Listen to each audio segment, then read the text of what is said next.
দারে দারে না বিলাতে পারি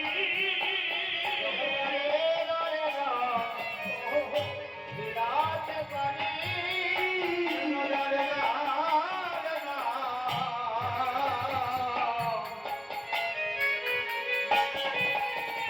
বিলাতে পারি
কিছু নয় মা, আমরা মনে করি কীর্তন বুঝি গান,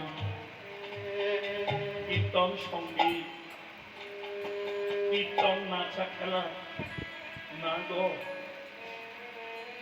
কীর্তন হচ্ছে ভগবানের সেবা।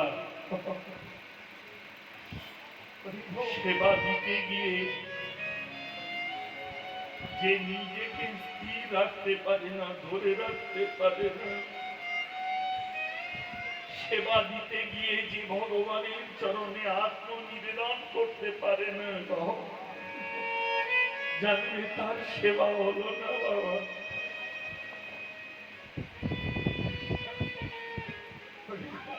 হরে কৃষ্ণ, হরি বল। রাধে রাধে মা।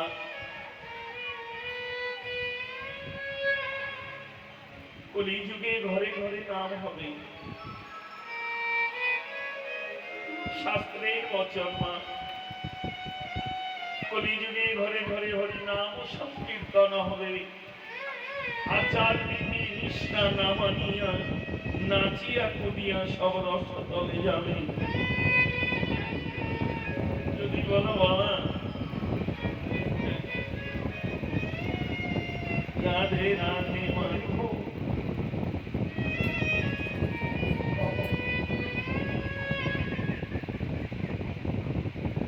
নাম করলেই যদি জীবের মুক্তি হয়ে যেত, নাম যদি উদ্ধার হয়ে যেত, তাহলে শাস্ত্রে বর্ণনা করতেন না, লিখতেন না। অনাদিকাল ধরি যদি করো হরি নাম সংকীর্তন, তথাপি না পাইবে ভোজের ব্রজেন্দ্র নন্দন। একদিন দুদিন নয়, অনাদিকাল ধরে। তাহলে প্রভু আমি কি নাম করলে আমার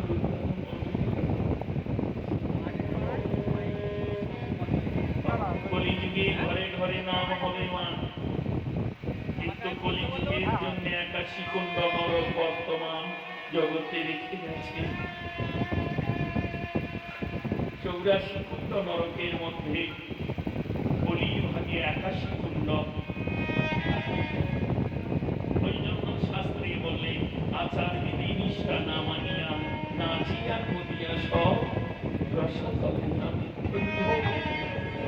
জগতে নাম হবে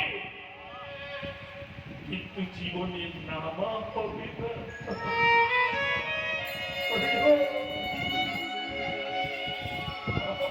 বৈষ্ণব মহাজন বললে হবো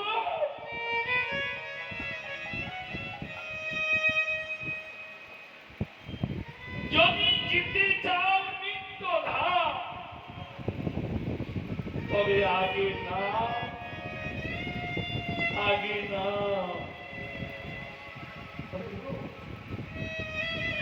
নামকে আশ্রয় করে নামকে শেখো।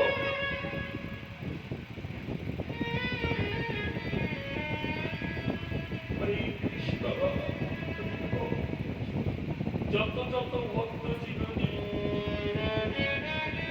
যত যত শাস্ত্র গ্রন্থ দেখে সবারই শেষ জীবনে দিতে গেল আমার ভাগ্যে হলো না।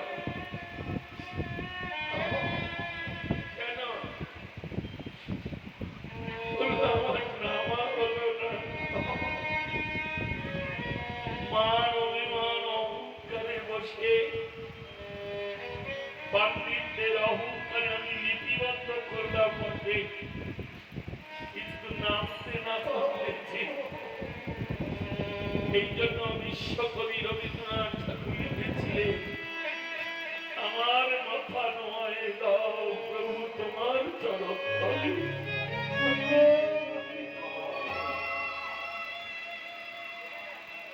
আমরা মনে করি নাম মানে শুধু নাম উচ্চারণ করলেই হয়ে গেল। না তোমার হিন্দু ধর্মের আদি হলো আগে নাম। নাম পেয়েছ এই নামকে আশ্রয় করে জীবনে নামতে শুরু করো।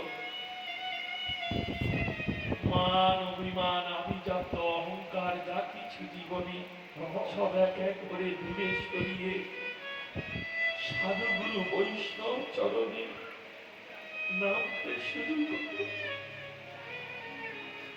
কারণ কার চরণ ধুলিতে তোমার কৃষ্ণ প্রেম হৃদয়ে জেগে যাবে তা স্বয়ং গোলকপতি গোবিন্দও জানে না।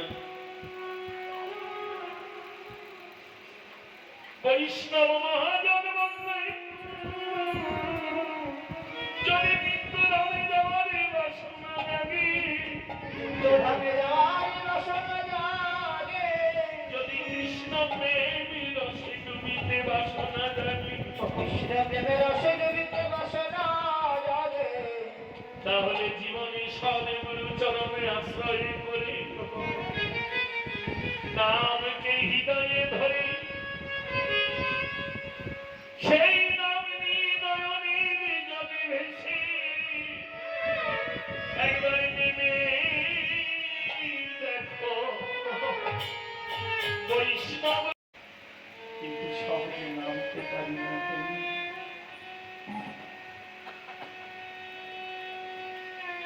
সচরাচর দেখবে না আমরাই বলি গ্রাম্য ভাষা উঁচু যদি হতে চাও নিচু হও আগে।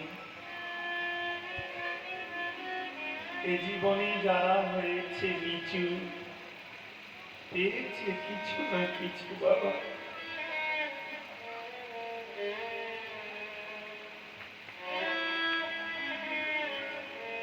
হরে কৃষ্ণ হরি বল। লালা বাবুর জীবনীটি অধ্যয়ন করে দেখলেন। ছোট্ট বালিকার ওইটুকু কথা স্মরণ করে পালকি থেকে নেমে বালিকার কাছে যে কাঁদছে মানে তুই কি বললি আরেকবার বল না মা। তবে এটা সত্য বাবা, এই জীবনে কখন যে আমরা আমাদের চৈতন্য জেগে যাবে তা আমরা নিজেরাও জানি না। তবে আর একটা কথা বলি মা,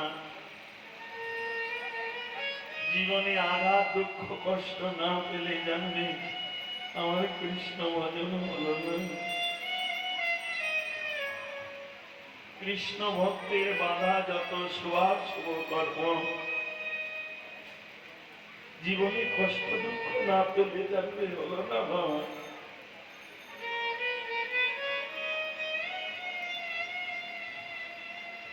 লানা বাবুর যখন ওই কথাটি শ্রবণ দ্বার দিয়া মরমে বসিল গিয়া আকুল করিল সবল অঙ্গ।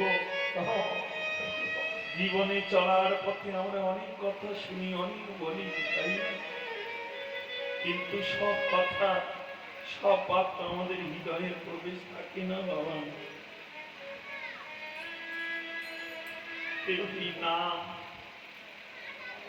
আমরা নাম করি মা, এখান থেকে সাধুগুরু বৈষ্ণব বললেন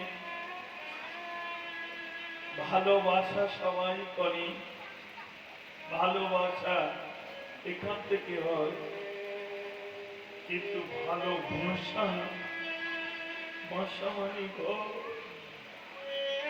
সবাই গড়তে পারে না।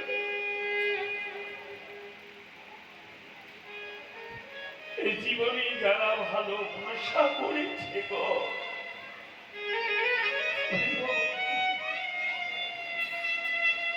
তাদের জীবনে আর ফিরে আসতে পারে না।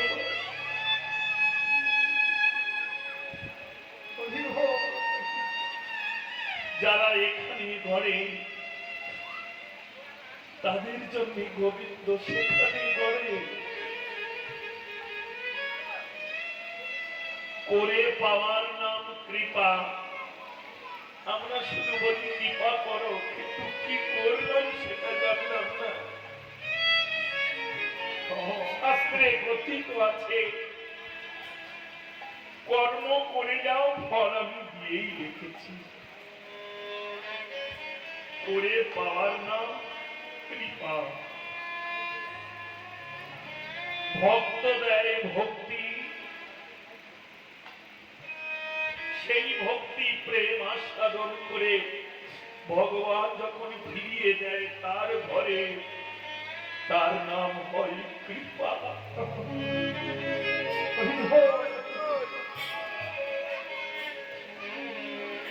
লালা বাবু জিজ্ঞাসা করলো মা তুই কি বললি একবার বললাম। ছোট্ট বালিকা বলল বাবু আমি তো আপনাকে বলিনি। জমিদার বেশ ভূষা দেখে ছোট্ট বালিকা ভয়ে কাঁপে থরথর করে। সে বললেন জানেন বাবু আমি আমার বাবাকে বলেছি লক্ষ্য করো মা এইটুকু ভজন, সেই যে মধ্যাহ্নে সেবা করে, মধ্যাহ্ন মানে দুপুর বেলা সেবা করে শয়ন করেছে, অপরণ্য কাল হয়ে এলো, তবু বাবা এখনো জাগলো না। ডক্টর মানব প্রথম কর্মচারী বলছে ওগো আমরাও এই কামনা বাসনার ঘরে যৌবনের সঙ্গ করে মায়া ঘরে আছি ঘুমাইয়ে।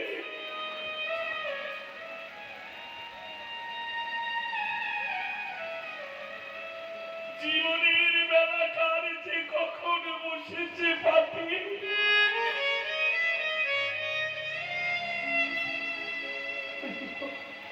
তবু যেন আমার আমার পরিবেলায় দেশে দেশান্তরে বেড়াই দেশে দেশান্তরে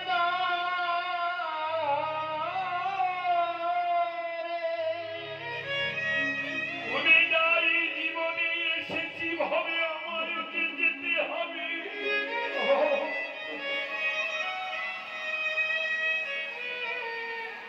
ছোট্ট বালিকার কথা শুনে হৃদয়ে যাচ্ছিল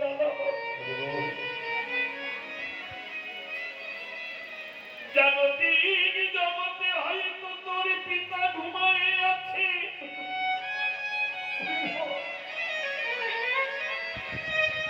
কিন্তু আধ্যাত্মিক জগতে আমার যুগেরা না জানি কত পাতে চলে গেছে। এখনো আমি আমারে আমারে করে নিতে যাচ্ছি জগতে মাঝি। মানে তুই আমায় যে চৈতন্য জাগাইলি, যে ধনের সন্ধান আমায় দিলি, আমি রবনার এই জগতিক ধনে মেতে, আমি রবনার এই জগতিক ধনে মেতে, তোকে সব ছেড়ে দিয়ে আমি যাব সেই দেশে যেখানে গেলে কৃষ্ণ ধনে ফেরে গেলি। যেখানে গেলে কৃষ্ণ ধনে প্রেমে। এই বলে লালা বাবু ছুটে গেল বৃন্দাবনে বৈষ্ণব চরণ, চরণে আশ্রয় নিয়ে ভিক্ষা চাইলেন, দীক্ষা দেহ মনে। বৈষ্ণব বলে দীক্ষা দেব কেমন করে?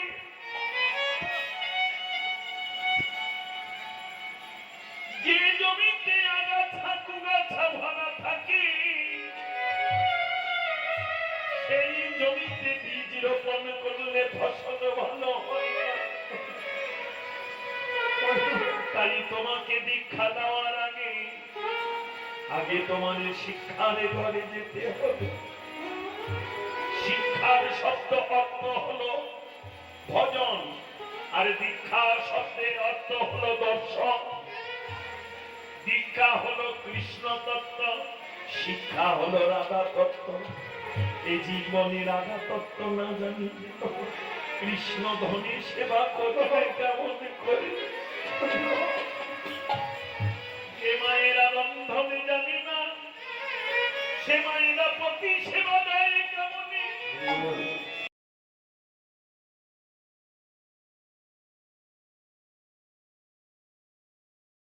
বৈষ্ণবের কাছে কেঁদে বলে, তবে এই শিক্ষার ঘরে দাও মরে। বৈষ্ণব নাম দিয়ে তারে বলল শিক্ষার ঘরে প্রথম শিক্ষা হলো তুমি দাঁড়িয়ে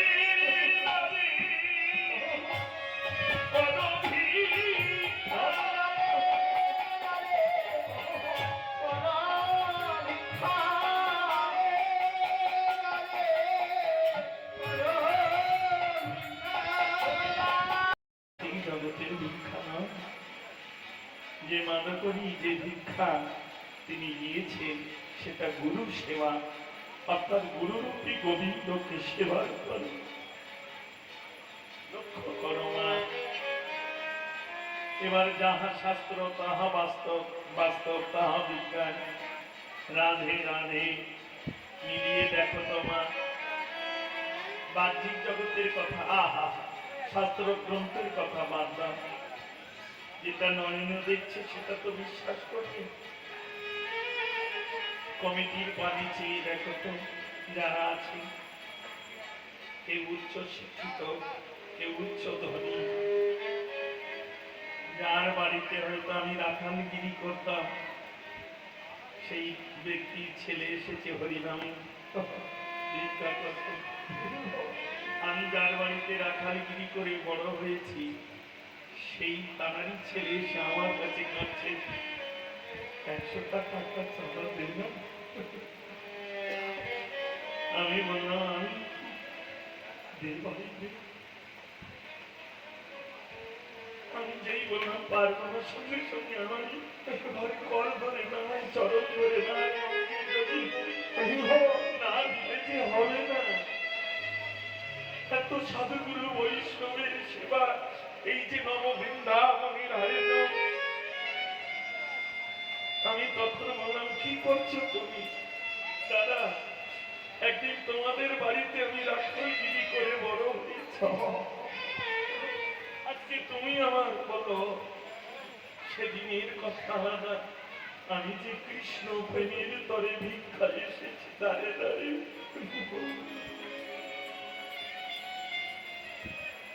লক্ষ্য করো মা, কিসের অভাব তার, কেন সে আমার মতো রাখালের চরণে সে জড়িয়ে ধরে কাঁদছে মাত্র 10টা টাকা চাঁদার জন্য, 100 টাকা চাঁদার জন্য, এক মুষ্টি তন্ডুলের জন্য দেবী কাছে ভক্ত বৈষ্ণব সেবা হবে। লক্ষ্য করো বাবা, তারা নিজেদের জন্য না মা, সাধুগুরু বৈষ্ণব সেবার জন্য লালাবাবু সবার দ্বারে যেত, কিন্তু একটা দ্বারে যেত না কোনদিন। যেটি ছিল তার অহংকার, আভিজাত্য, অভিমান। লক্ষ্য করো বাবা, ভজনের ঘর, কীর্তন হচ্ছে ভজনের বস্তু, ভোজনের বস্তু নয়। রাগ করিস না মা, প্রিয় মান্নাদের গান আছে না, কপটা চোখের জল ফেলেছ তুমি ভালোবাসবে তো। এ জীবনে সবার জন্য কেঁদেছ, বিচার করে দেখো। সন্তান, পৌত্র, স্বামী, সবার জন্য, আত্মীয় স্বজনের জন্যেও কেঁদেছ, এমনকি পাড়া প্রতিবেশীর জন্যেও কোনো না কোনো দিন কেঁদেছ। কিন্তু সত্য করে বলো তো, যে দিবারাত্র তোমার মঙ্গল কামনায় তোমার আমি নাই দাঁড়িয়ে আছে, তোমার বানিয়েছে, কোনদিন কি এক ফোঁটা চোখের জল দিতে পেরেছ তার চরণ তবে গিয়ে? শুধু জল তো দূরে থাক, 7 দিন পরে পরে জামাই এলে তার জিজ্ঞাসা করো বদন ভরে কেমন আছো আবার।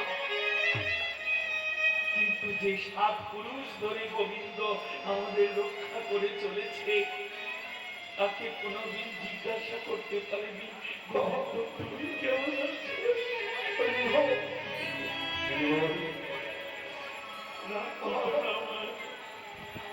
ওই যে বললাম, ভালোবাসা আর ভালোবাসা, ভালোবাসা কেবল পাওয়ার নেশা, আর ভালোবাসা কেবল উজাড় করে দেওয়ার আশা। তবে তাদের যে পাওয়ার আশা থাকে না তা নয়, তারাও বর্ষা করে তাদের জীবনে একটাই আশা, প্রভু এসেছি বলে যেতে তো আমারও হবে। তবে যাওয়ার পরে আমি যে কুলে দেবে জন্ম মরে দুঃখ নাই কোনো দিনে, কেবল তোমার চরণ সেবা। পূর্বজন্মের কর্ম অনুসারে, তাই না, এই জমিদার বংশে যে জন্মগ্রহণ করেছে সে তার ভাগ্যকে নিয়েই এসেছে। তাই তো না চাইতে সোনার চামদে সোনার পালনকে লালিত পালিত হয়ে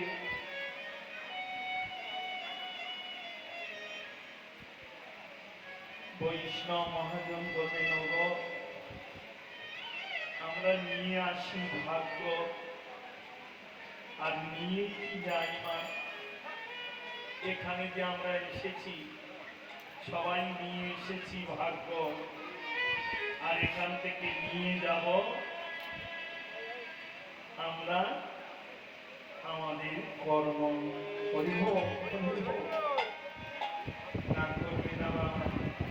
হরে কৃষ্ণ হরিবল। কমিটির এক বাবা এসে আমার এই চেয়ারের মাটাকে, কারণ উনি ব্যাধিগ্রস্ত অসুস্থ মা, ওনাকে একটু এক সাইডে করে দাও, কারণ ভক্তদের দর্শন অসুবিধা হচ্ছে। হ্যাঁ, মাকে এই সাইডে দাও মা, অত করে দিও না, এই রাস্তার এই পাশে। যা, জয় রাধে, হরে কৃষ্ণ হরি বল মা। এইটুকু জীবনে যেন মা আমরা কেউ খালি হাতে আসি না, কেউ খালি হাতে যাই না। মনে করি যখন এসেছি খালি হাতে, যাবো খালি হাতে। আবার অনেকে বলে আমি যাব আর নাম যাবে। বিচার করে বলো না বাবা, বেঁচে থাকতে যার চরণ পানি নয়ন দিলাম না, আর প্রাণ পাখি বেরিয়ে গেলে এই দেহের মূল্য কি থাকে? সেই দেহের সঙ্গে নাম যায় না,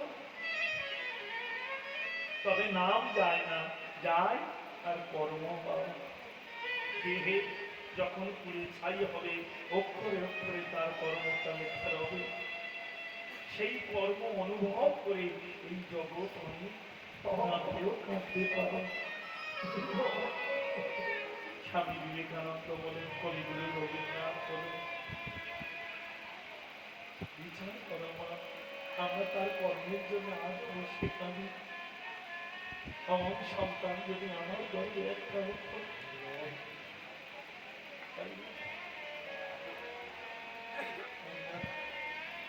যে বিশ্বকবি রবীন্দ্রনাথ ঠাকুর, যার অক্ষরের মধ্যে কত কৃষ্ণ প্রেম, যার গানের মধ্যে কত ভজন দেখিয়ে দিয়েছিলেন।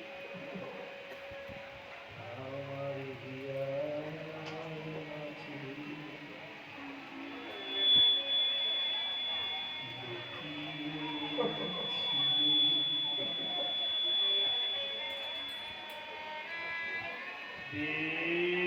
দেখতে আমি পাই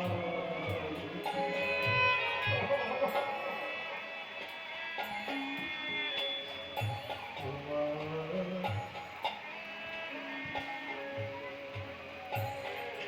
দেখতে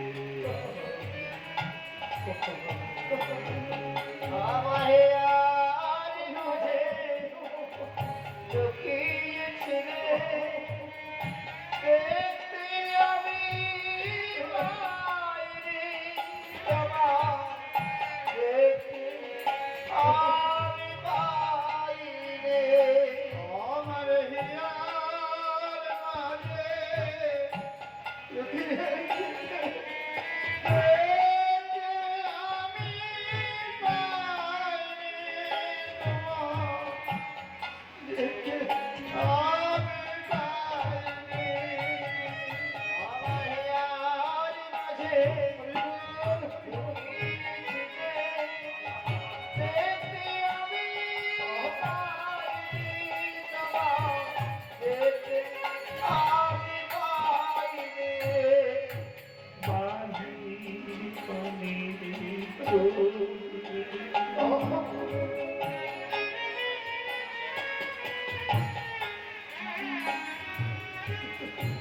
এই জগতে আমরা সবাই পাতি বা বেশিরভাগ আমরা জ্ঞান পাতি, বুঝি না, এমন মানুষ খুঁজে পাই না। তো সবাই পাতি, বেশিরভাগ জ্ঞান পাতি, নিজেরটা খুঁজি না, অপরেরটা। বাড়ি পানি চলে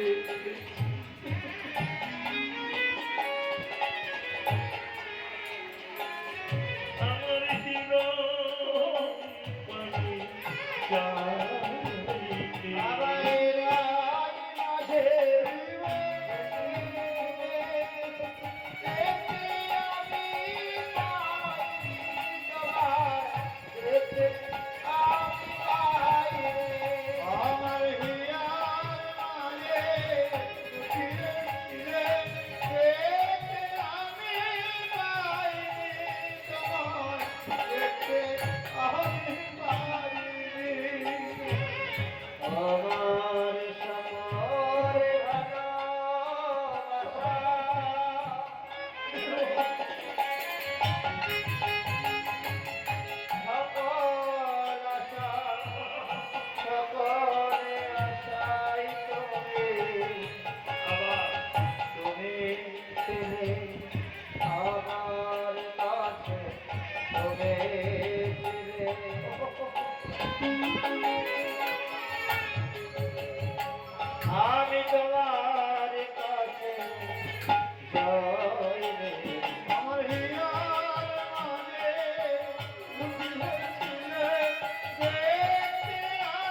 কথা বলে তোকে শুরু করেছিলাম, নাম করলেও জীবের মুক্তি নেই মা, নাম করলেই যে কৃপা হবে ভেব না।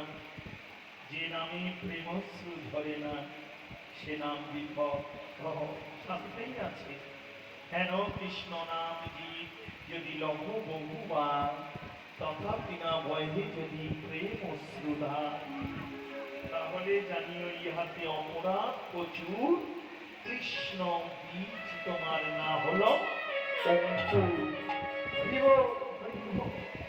বীজ থেকে যখন অঙ্কুর হয় দেখবেন বেরিয়ে আসে গাছ, তার দুটো পাতা বেরোয় প্রথমে।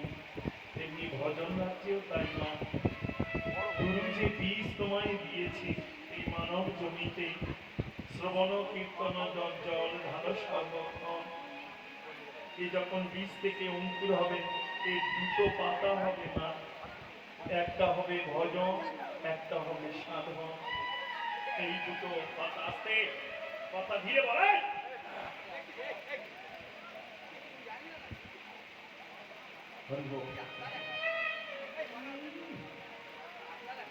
কি খারাপ হয়নি মা, এই ভালোবাসা থাকবে যখন গুরু করে করতে থাকে, এত সোজা নয়। হরে কৃষ্ণ। ওই যে বললাম না, রামকৃষ্ণ পরমহংসদেব নরেনকে একদিন বলেছিল, ওরে নরেন তুই আমায় পাগল বলছিস, জাগতিক জগতের উচ্চ শিক্ষিত নেতা, হ্যাঁ তুই আমায় পাগল বলছিস, তবে শোন তুই যে বুঝিস না সেটাও তুই বুঝিস না, যেদিন বুঝবি সেই দিন কোন সাধুগুরুর চরণ ধরে খুঁজবি।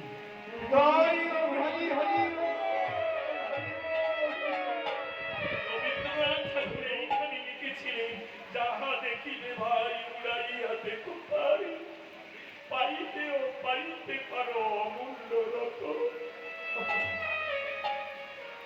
এই জগতে কার চরণ ধুলিতে যে কৃষ্ণ প্রেম ডাকবে আমরা কেউ জানি না, কারণ শাস্ত্রে আছে বৈষ্ণব চিনিতে নারী দেবেরও শপথি। এই যে এত ভক্ত, কার ভক্তিলতা কোন স্থানে চলে গেছে আমরা কেউ জানি না বাবা, কেউ জানি না গো। হরে কৃষ্ণ হরি বল মা। বলতে গেলে অনেক ভক্তের জীবনী এসে যায়। আমরা জানতাম হিরণ্যকশিপুর, আসতে হিরণ্যকশিপুর বড় দরিদ্র ছিল, তাই না?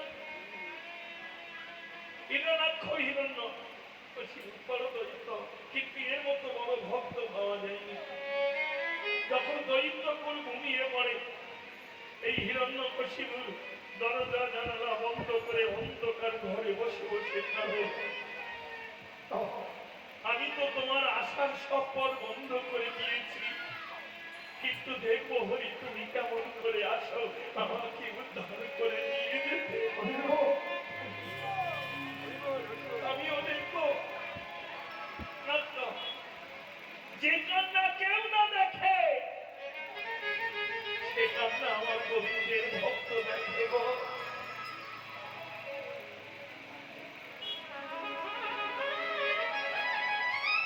ওই দৈত্যকুলের মধ্যে পরম বৈষ্ণবী ছিলেন, তার নাম কয়াদু, তারই ধরনী। এই বন্দন ধ্বনি শুনে দ্বারের কাছে যেয়ে, মানে দরজা দ্বারের কাছে যেয়ে আঘাত করে বলল, কে তুমি? এই দরিদ্র কুলে দেবতারা যাহার ভয়ে পলায়ন করে সেই দরিদ্র কুলে কাঁদো কার ভয়ে, কে তুমি? দ্বার খোলো, একবার আমি দেখতে চাই কে তুমি। হিরণ্যকশিপুর নয়নের জল ভাসতে ভাসতে দ্বার খুলে দয়ালুর সম্মুখে স্বামী, তুমি কাঁদছ, কাঁদবো না, নিজ কৃত কর্ম ফল ভঞ্জিয়ে কেবল। লক্ষ্য করো মা, জীবনে যদি কোনোদিন দুঃখ কষ্ট আঘাত আসে, জানবে এর জন্য কেউ দায়ী না, নিজের কর্ম দোষে নিজেকেই কাঁদতে হচ্ছে বাবা। এর জন্য কেউ দায়ী না, নিজের কর্মের জন্য নিজেকেই কাঁদতে হয়। এই কৃষ্ণ নিজের কর্মে কিসে ব্রহ্মার বলে বলিয়ান হব বলে অমরত্ব চেয়েছিলাম।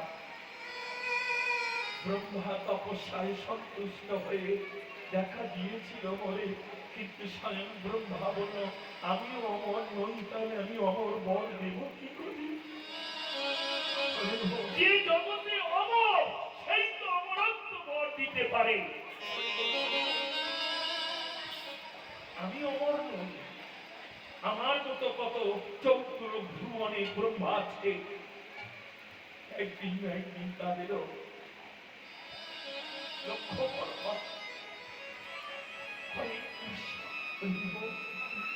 তখন ছলনা করে বুদ্ধি করে কৌশল করে এমন কিছু বর চেয়ে নিলাম যাতে মৃত্যু আমাকে স্পর্শ না করতে পারে।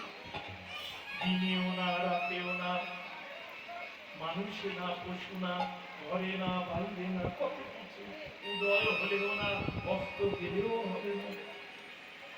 লক্ষ্য করো মা, এই জগতে সব থেকে আপন কে গো? এই যে আমার করি তো, কে কতদূর সঙ্গ দেবে শাস্ত্রের বিধান বিচার করে দেখো। বলি না তোমার ছাড়া আমি বাঁচব না। স্বামী স্ত্রী সঙ্গ কতদূর যায় মিলিয়ে না হওয়া, জানি না আর কোনদিন দেখা হবে কিনা। হয়তো তোমাদের ইচ্ছা থাকে, আমার ইচ্ছা থাকে, কিন্তু তার যদি ইচ্ছা না হয়।